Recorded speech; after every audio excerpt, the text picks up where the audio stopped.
or just have them?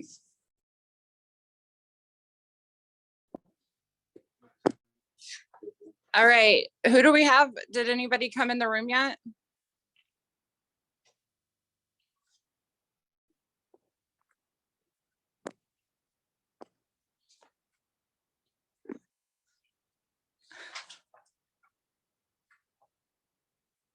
Do we have anybody in the room?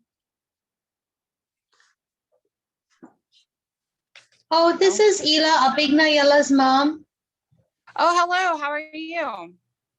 I am good. I'm getting my daughter soon, Abigna. Her name is Abigna. So she's going to join the ROTC this year. She's I'm sorry, what is she? A freshman in the Wakeland High School this year. Okay, perfect. So she got into ROTC. It's on her schedule. Okay, good. Awesome. What branch is she interested in, or does she not know yet? The Navy. The Navy? That's Yeah. awesome. Were you in? Were you in the Navy, or anybody in your family? No, I was born and raised in India. So I always wanted to be there, but I'm not physically that strong. You know what I mean? I'm like a 5 feet tall woman. Everybody's physically strong enough to be in the military, I promise you. But this one is taller than me and has core strength. So I thought she may fulfill my dreams. I have only 2 daughters, so this is the younger one. Okay. Well, that's great. So she'll have 4 years to kind of prepare herself to, you know, go in and all that kind of thing. I guess three years, because she's a freshman this year. Yeah, she is a freshman. Okay. Yeah. Yes. So has she? Actually, Oh, go ahead, Brackley. she can start talking to us about her future career the summer before her senior year. So actually that June before her senior year starts, she can start talking to us, take the ASVAB, do the physical, and that way she has a complete year of mentorship. So she'll get mentorship like when our recruiters come up to JROTC and throughout her JROTC like training. But that summer before her senior year and all the way through her senior year, she has direct mentorship with one of her recruiters to prepare herself for boot camp. And it really helps ensure that, one, that they're successful, and 2, it kind of takes that ease off of like, what am I going to do after senior year is over? So it's a lot less stressful for their senior year, and they can actually like enjoy all of the cool things that come with that time, just a time of your life, right? Okay. Yeah, she's here with me right now. Hi, Hi. I'm Abigna Yella. Yes, I'm Chief Myers. I work here in the Frisco Navy recruiting office, and I am over Wakeland. So I'm excited to hear that you go to Wakeland. Do you have Nice any? to meet you. Yeah. So, you know, we're not able to come into the schools right now. But my information is going to be in this PowerPoint that we're going to go over here in a second. So if you have any questions, or if you just want to get in contact with me and just talk a little bit, that's fine. But like, you know, Ryan was saying, we are not going to be able to actually go forward with anything or put you in the Navy or directly like mentor you until that June of your starting of your senior year. So, you know, and you got a little bit of time, and you're going to learn a whole lot whenever you're in JROTC. Do you have any questions right now before we start our actual presentation? No, not of us right now. Okay. Well, what made you want to join the Navy? Well, I really like the Navy just because I like history a lot, and I've seen like all the military uniforms, and I found them really interesting, and I really like how strong people are when they go into the military and when they come back, and I really appreciate them for their service. So I want to do the same thing. Well, I appreciate that. Yes, it is a very like, sometimes I'll put on my uniform, my mom and my mom's like, oh my gosh, and I've been in for 16 years and I'll start getting emotional and she'll get emotional. So it is like a very patriotic, and it's just something that like in your heart, like it never goes away with that feeling that you're just explaining to me. Like you're always going to feel some type of way whenever you're in your uniform, because you're representing something so big and strong, and it's awesome. So that's really cool. I'm glad that you see that part of it. Thank you. All right, Ryan, do you want to, or do we have any more people that we're waiting on, or should we go ahead and get started? Yeah, let's go ahead and get started. Okay, was there anybody else that came into the room, or? Just one so far, just her. Okay, all right.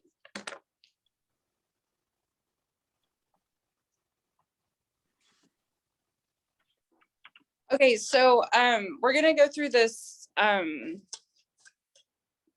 PowerPoint real quick. It's gonna give us just a little bit of basic information. It's not like really far into depth. So if we go to something and you have more questions on any screen, please just interrupt us and let us know, so that way we can knock that out as we go, so you don't forget what you're gonna ask, okay? All right, thank you.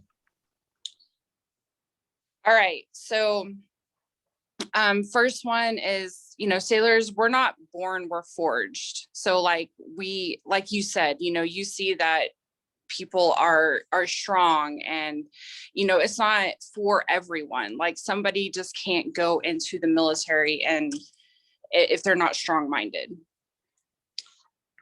Go ahead, Greg. Oh, I didn't say anything. Oh, next. Yeah, next. Okay, so what's in it for you? You're going to secure your future. There's going to be a lot of adventure. I've been to 18 countries, and I wouldn't have been able to do that without the military. So I've seen a lot. You're going to get money for school. Actually, if you join out of Texas, you're going to be getting the Hazelwood Act, and you're going to be getting your GI Bill. And that's for after you get out. And then you're also going to get tuition assistance to use while you're in the military. So that is, I've already gotten my associates, and I know that FC1 has also gotten her bachelor's, and we didn't even have to use any of our other money. So that is a really big one. And you get to pick whatever school you want to go to. So even like private institutions, they'll pay for even like Harvard, Yale. I went to TCU and didn't pay anything for it. In fact, I got paid a monthly allowance of about $1,900 just to go to school and pass. So pretty cool stuff. And they pay for up to $1,000 in like books and other fees, if you need to use that, which you will, because books are super expensive. So I think it's about $500 a semester that you get if you use the GI Bill. So that's also really nice. And then the benefits, I mean, medical, dental, like fully paid. If anything happens, you're going to have all of that stuff covered. If you want to buy a house, you don't have to put any money down. I know it's hard to think about things like that right now because you are young and you're not really thinking about like, oh, I'm about to go buy a house, but things in your future, because you can even use this in your future. So just the benefits, I mean, there's countless benefits. We could sit here all day and talk about benefits, but those are kind of some big ones. Did you have any questions about benefits? No. Okay. All right. Next slide. All right. So what kind of interests you? Like, have you looked at any of the jobs in the Navy? I have looked at like some of the things in the Navy, but including healthcare, of course, but that's all.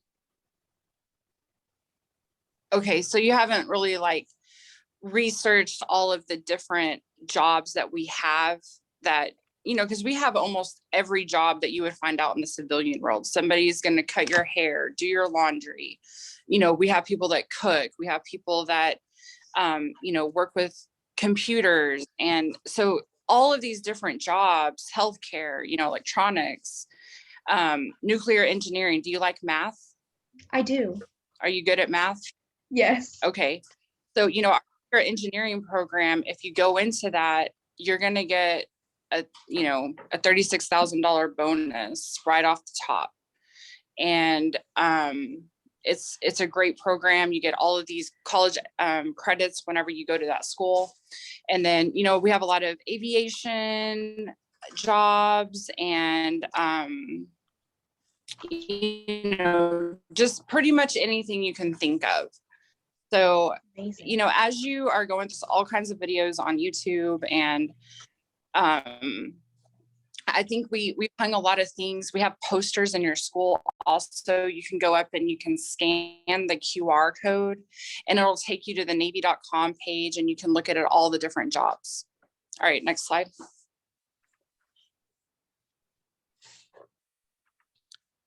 These are some of the, you know, people that we have in. All right, so this is a video. I don't know, are we going to be able to hear it? Yeah. Okay, so we're going to watch this video real quick.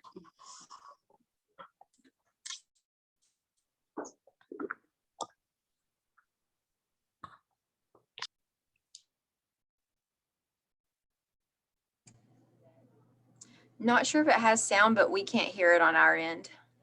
I Oh, y'all can't. can't? Oh, you can, sweetie? I can't. Okay, yeah, I can't either. Okay. Okay, well, then we'll continue on, but these are some of our videos. So we highlight almost every single job that we have in the Navy. We have 130 career fields, so obviously we're not going to hit every single one, but these are all on YouTube, and they typically feature one on like the Navy Instagram. So if you wanted to follow that, then you can find these, but you can find them on YouTube. It's super easy to find, but we'll roll on. And I think if you want though to try to turn the sound on, I think since you're sharing your screen, on your drop down menu that's kind of on your point, if you go to the three little dots, there's a share sound. Oh, not that one. Because I just did this other day, a different one. I was looking for it on mine, but I think it's going to be on your little, like when you move your mouse, your little bar that pops up. If we can't get it, that's fine. But I did want to say that is where there's a way in here Okay. and you have to like do share sound, but it's okay if not. Oh, let's see. Yeah, I'm not seeing it. Okay, no worries. Okay, well, I'll figure that one out though for the next time. All right. So anyway, the video is just like one of our jobs, you know, of our many jobs that we have. It was just gonna kind of highlight that. So, And they have them on everything. So if that's not something that you're interested in, find like what you are interested in. If you're interested in like electronics or healthcare, then look at some of those because they do have the videos on and it's everything.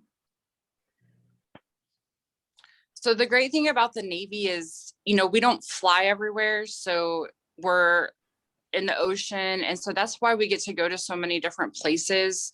There's about 100 ports around the world that we stop in and that you're going to get to experience. And that's why I'm saying I've been to 18 different countries. Some of those I've been to multiple ports, multiple cities, and got to experience, you know, just things that most you know, the person sitting right next to you will never experience in their life. And that's been awesome. And then also just, you know, serving with people from all around, not just from the US, but from a lot of countries, you included. You know, you're going to be coming in and we welcome all of the different cultures and all of that kind of thing. And you're just going to learn so much about other people. And it's really awesome. Sorry, guys. Okay, sorry. Somebody was trying to call me.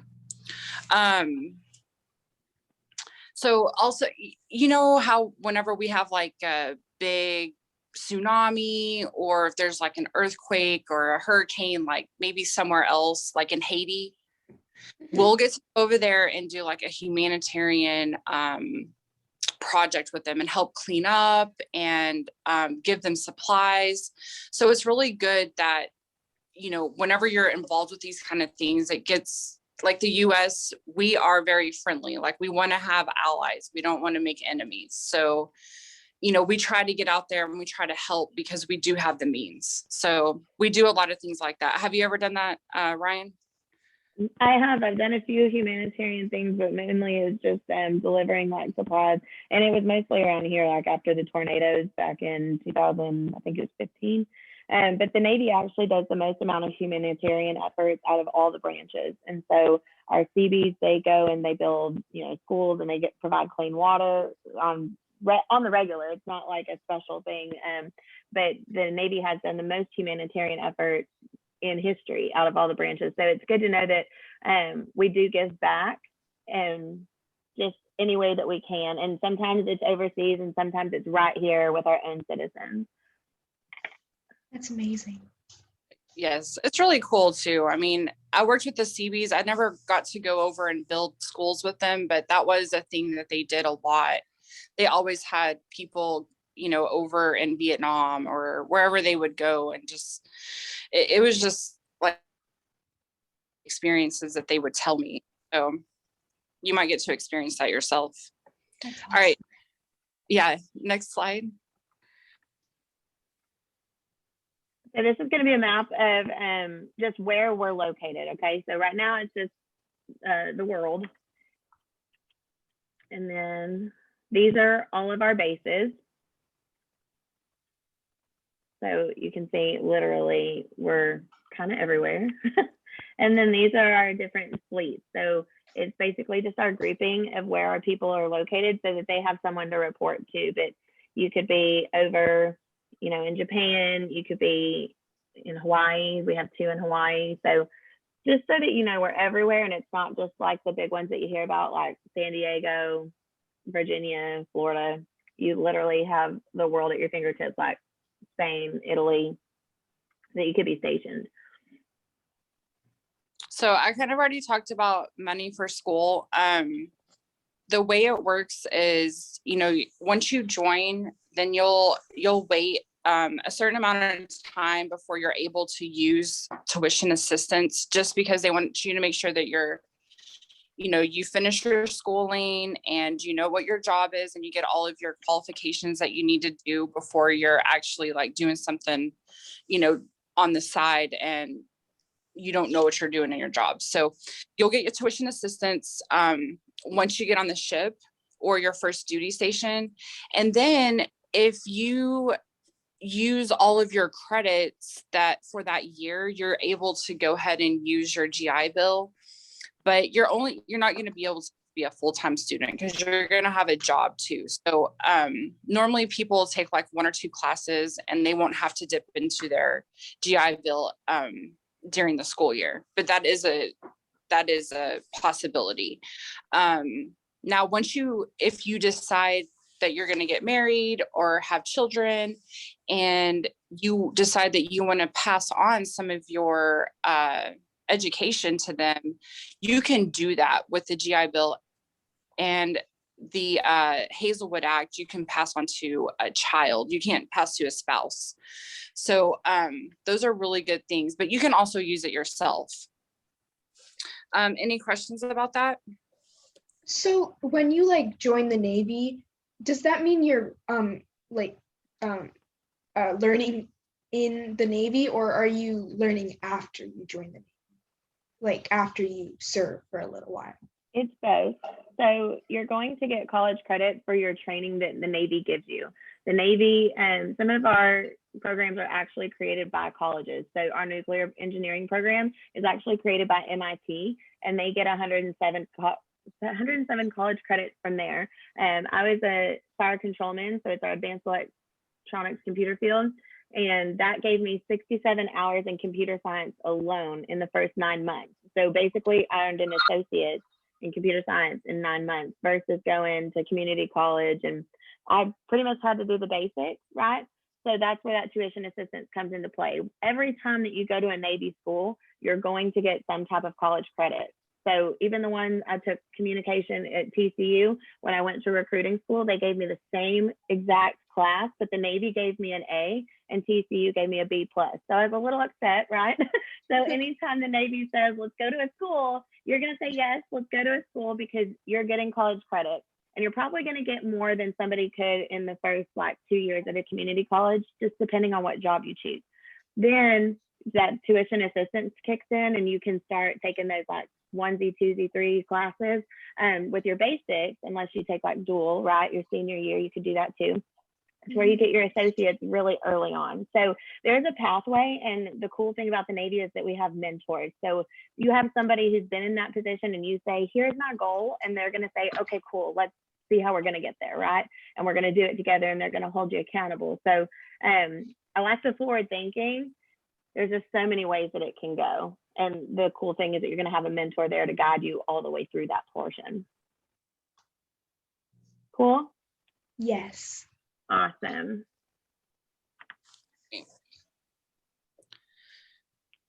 So we already talked about that.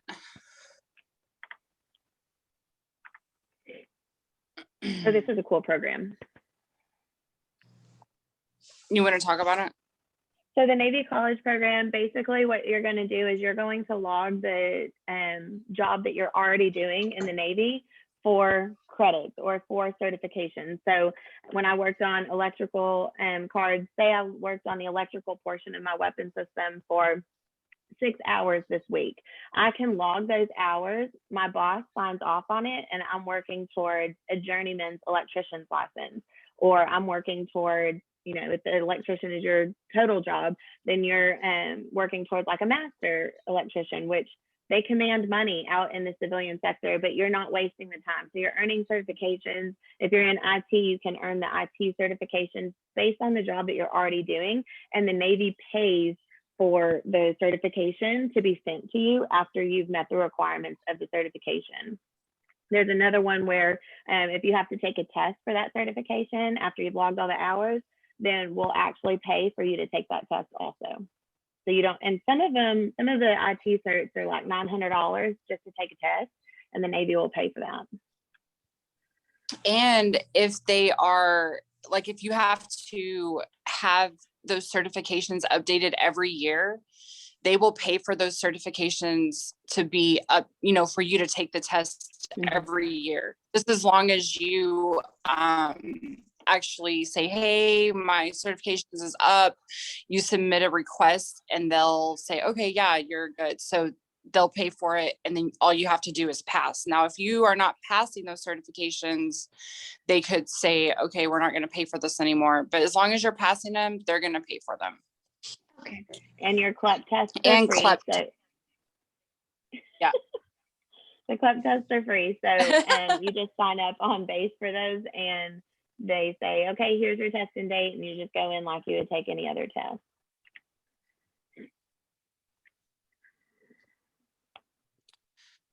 All right. So not all jobs have bonuses whenever you join, but the higher quality jobs, like if you score pretty good on your ASVAB, like if you're scoring over a 50, you could pretty much qualify for maybe a job that has a bonus. So the reason that we give bonuses is so that we can compete with, you know, the civilian jobs that are getting paid a little bit more. So our bonuses going in are up to 40,000.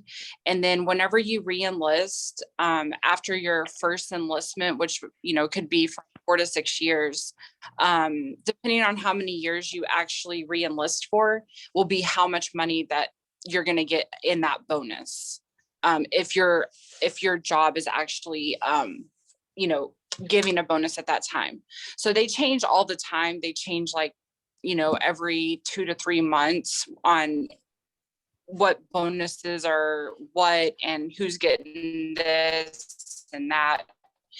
So you just kind of have to keep up with all of that. If your job, you need to look in there and make sure that your job is, or if, hey, there's a really good bonus right now and I think they're about to get rid of it. So you have to re-enlist by a certain time.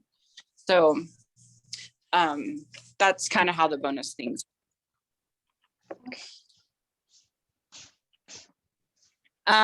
Yeah, we were talking about that and that, unless you wanna. So, you know, in the military, we do work out about 2 to 3 times a week, depending on where you're at. So of course, if you're out to sea, then you're going to be working out on your own. But like if you're in port, most of the time your command will get together. It'll be like, hey, on Tuesdays and Thursdays, we're going to work out from this time to this time. Now, if something comes up and y'all can't do that, then you're going to be working out on your own. And we have 2 physical fitness tests a year. So one, you know, January to July, and then July to December will be your second one. So normally around April and normally around October, November is whenever we do our physical fitness test. And they're not really that hard. It's a 1.5 miles. You have to run it in a time, you know, in a certain time for your age. And then we have a plank that took over the sit-ups. So there's no more sit-ups. So it's just a plank and push-ups. And then you'll also do like a weigh-in.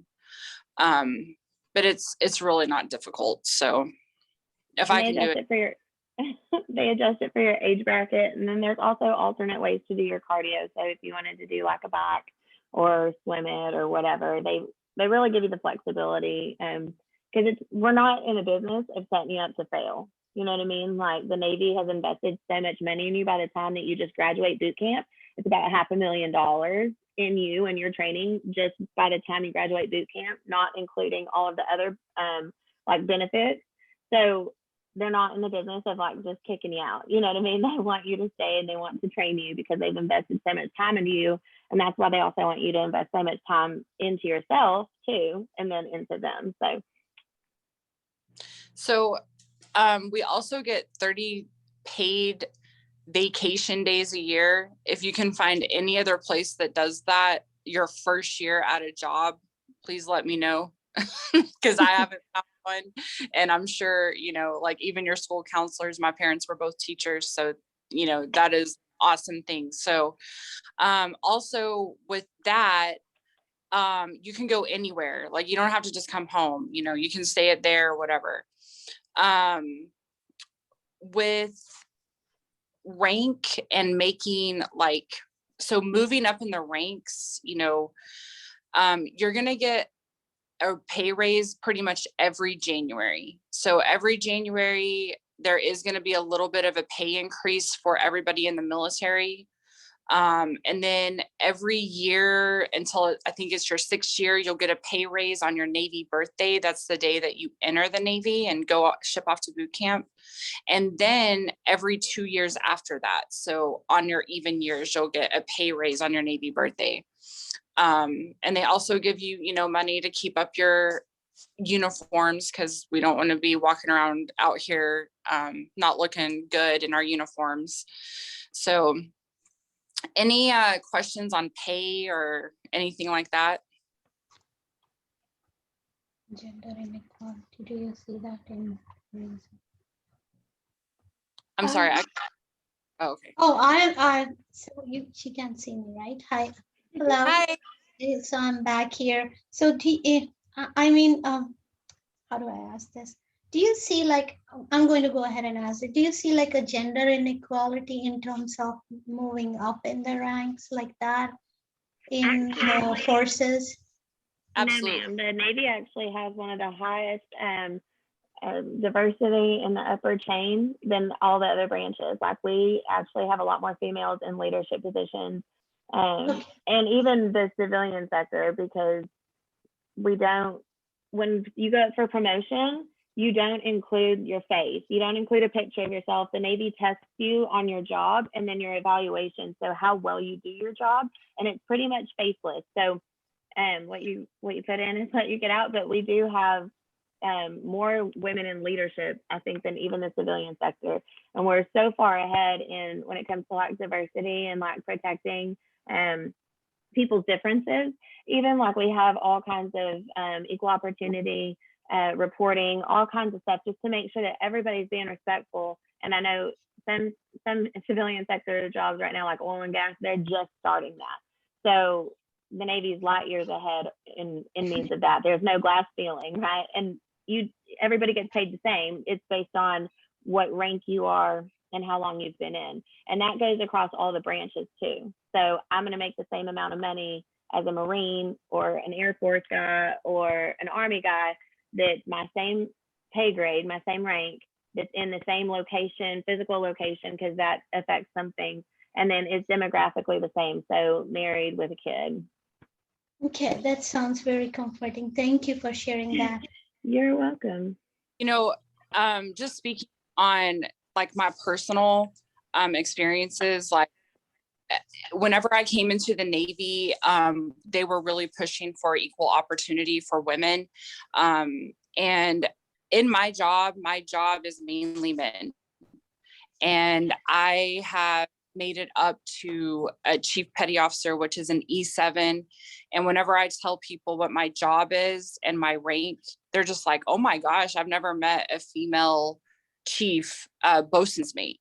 You know, so they call us unicorns because there's not a lot of us, but we are getting more in there. And just like Ryan said, you know, there's a lot of female leadership now. Like I've had, and I know Ryan has also had a female captain of a ship. And that's just awesome for us to be serving alongside them too, because it's like, yes, man, women empowerment, let's do this.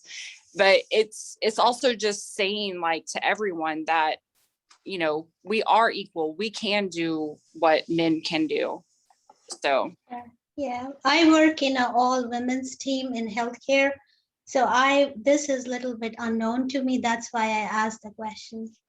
Yeah, no, for sure. I love the questions, because so many people get a bad, just, you know, people watch movies or they hear things. And so we're really here to just kind of debunk those myths for sure.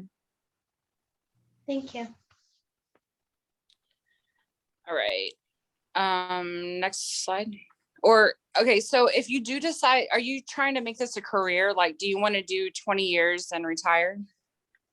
I'm trying to like go into medical school right after I join the Navy. Okay. Yeah, and we have a lot of programs, you know, that you can do that with. So, where you're still going to get your, you know, your schooling for free, and you might even be able to still serve actively. Did you want to be in the healthcare in the Navy? Like, did you want to do healthcare in the Navy? Yes.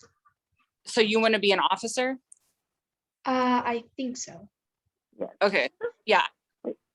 So of course you're going to start out as enlisted, but then we do have programs, you know, once you start going to school and all that, or you can just, you know, you're going to be, hey, I'm going to be a full-time student, and you can do that and come back in the Navy as, you know, a doctor or whatever you want to be.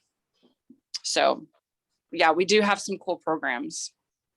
And even if you don't do 20 years and say you only decide to do, you know, your time, and then you commission as a doctor in the Navy, then we have now a blended retirement system that works like a 401k. So you're not leaving those years out on the table. I know it's like weird to talk about retirement, but it used to be that you had to do 20 years and then you were able to retire and get money on the back end.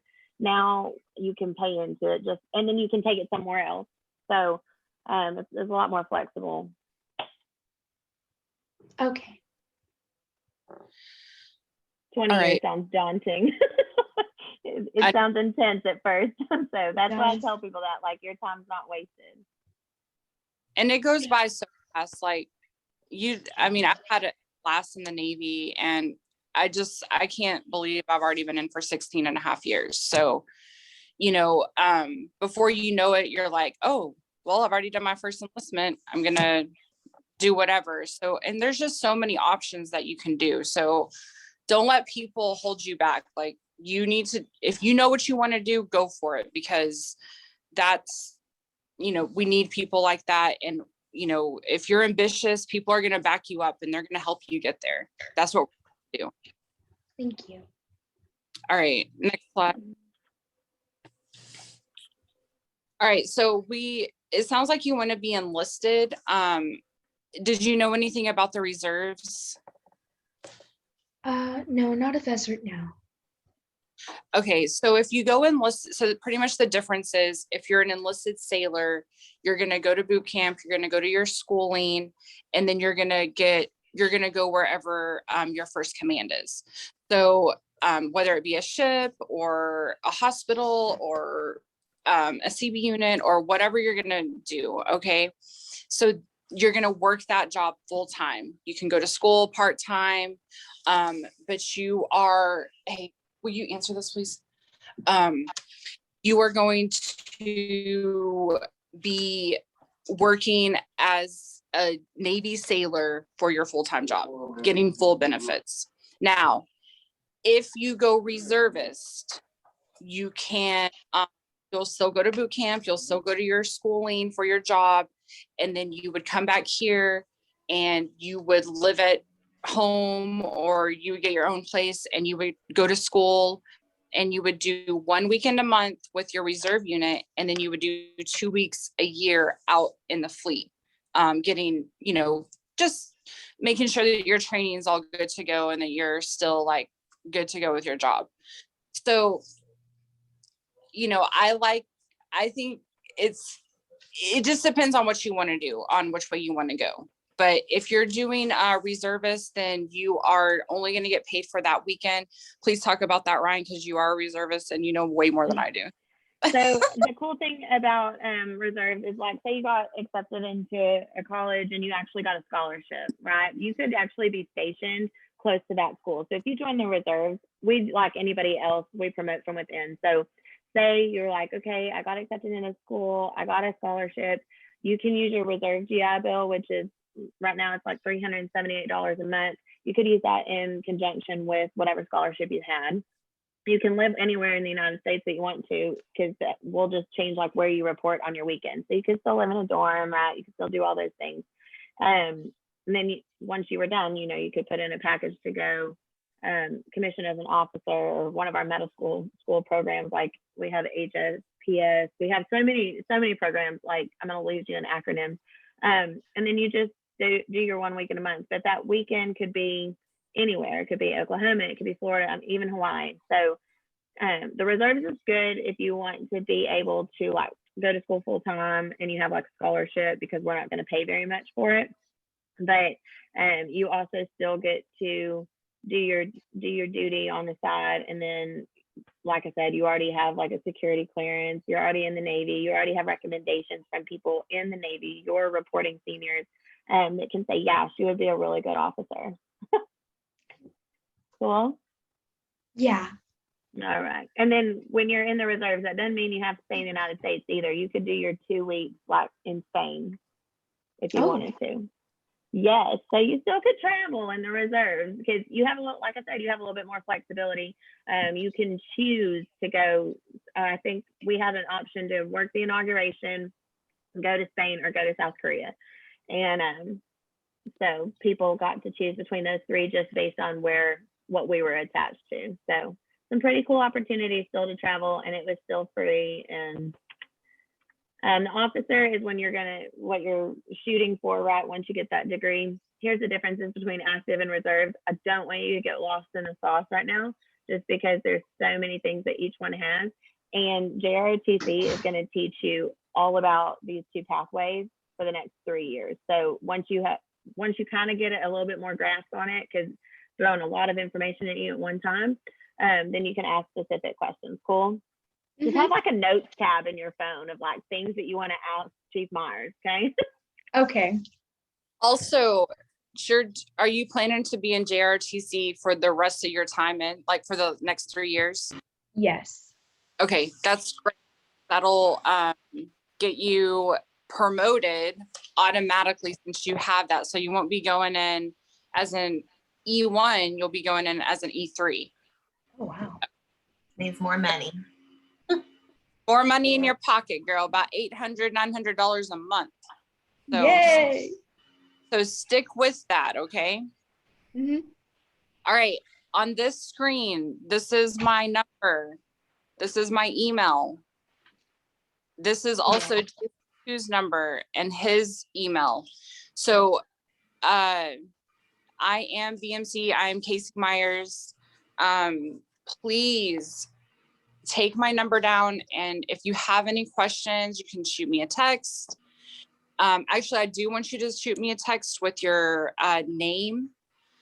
And so that way I know what your number is and everything. And not next year. Hopefully I get to see you next year. You know, we're going to try to do some lunchroom setup. So please come by my table and introduce yourself. Okay. That and anytime that they offer the student ASVAB in school, I want you to take it because it's Yes. free practice and it's a free look at the test. So just like the practice SAT, you would take that, right? I want you to take that student test even as soon as they let you. I think they let you your sophomore year. But the more times you see the test, there's only so many versions of it, right? And two, you get used to the way that they ask the questions, just like you would the PSAT, and it's free. So if your junior and senior year, say you test really, really well, we can use those scores and you don't have to retake it to come into the Navy. Say you didn't do so great, it's going to show you where you might want to study. It's going to really show you what you're good at. So it's good for like career exploration. Okay. I had no idea I was good at engineering until I took the ASVAB, and then that happened to be like the thing I did the best on. And I had no clue. So it really tells you like what career fields you might be successful at. And we don't dislike things that we're good at. You know what I mean? Mm-hmm. So take it. It's a free look. It's really good for like standardization tests because it's kind of set up also like the SAT. And then we can use the score or we don't have to. So it doesn't hurt you at all. So it's called the ASVAB, right? Yes, ma'am. Okay. Yeah, so take that next year because they should offer it 2 times a year. Your school will be like, hey, we're going to be offering the ASVAB. Does anybody want to sign up? So make sure you sign up for at least 1 time a year to take it. Okay. You should be able to take times before, at least 2 times before I actually sit down and really have a good conversation with you before your senior year.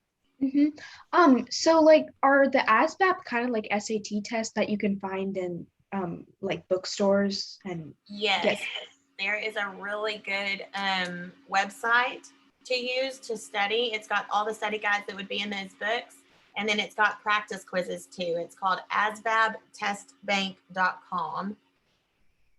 And it's questions from old tests or similar type worded questions. And then it's like 5-question pop quizzes. And so if you make over an 80 on one of those quizzes and you do that 2 times in a row, then roll on to the next section because you're very proficient in that. And then you might hit something that you don't do so great in. And you can go and look at the study guide that's on that same website. All right. Cool. Thank you. You're welcome. And you like math, so you're going to like the test. Yeah. Do you have any All other right. questions? No. Thank you so much for your time. Yeah, thank you. Did we get anybody else on while we were talking? I think Yes. one person came on but left. Mhm. They came and okay. stayed for about 10 minutes and then left. So yes. Thank you Okay. guys so much for being here. This was so awesome. And thank you for sharing information about the Navy with us. It was wonderful. Thank you so Yeah. much. We appreciate you. Thank you. Thank you so much for your time. It was wonderful meeting you all. Awesome. Thank you guys for being here, for real. Thank you. Thank We you. look forward to seeing you here in a few years. So, Sure. She'll be there. So, okay. Thank you so much. Thank you. Bye. Bye-bye. Bye. Have a great day.